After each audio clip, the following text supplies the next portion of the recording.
Multimedia? Are you serious? There's more than one?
We've all sat through boring PowerPoint presentations where the speaker reads slide after slide of on-screen text. Bad e-learning works much the same way. Learners are forced to sit through minute after minute of on-screen bulleted lists, text blocks, and paragraph-sized chunks of text. They may or may not have the pleasure of listening to someone read each of those paragraphs aloud. So it should come as no surprise that there's a better way.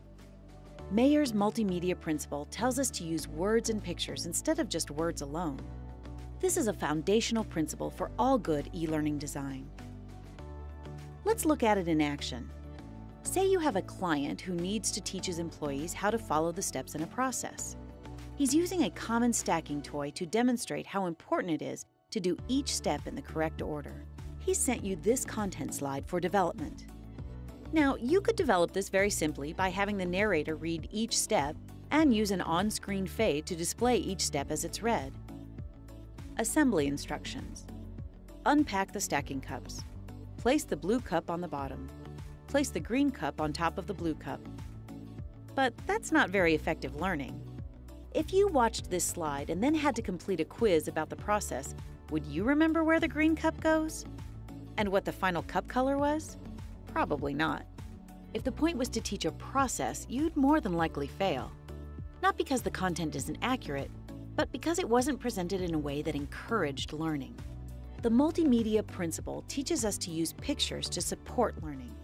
So let's take another look at our assembly instructions after we've applied the multimedia principle. Assembly instructions. Unpack the stacking cups. Place the blue cup on the bottom. Place the green cup on top of the blue cup. Place the red cup on top of the green cup. Finish by placing the yellow cup on the top. Using a simple picture, adding arrows to show the placement order, and putting the text in a color that matches the color of the cup, all work together to improve learning. It's a simple way to combine words and pictures that effectively teaches this process. Now I bet you'd have a much easier time remembering which cup went where and what the final cup color was. The picture reinforces the content and improves knowledge transfer. All e-learning developers can use the multimedia principle every time to develop impactful content. It can help make your e-learning modules more engaging, improve knowledge retention, and avoid the dreaded on-screen text death. Stay tuned for the next module in our Design Basics series.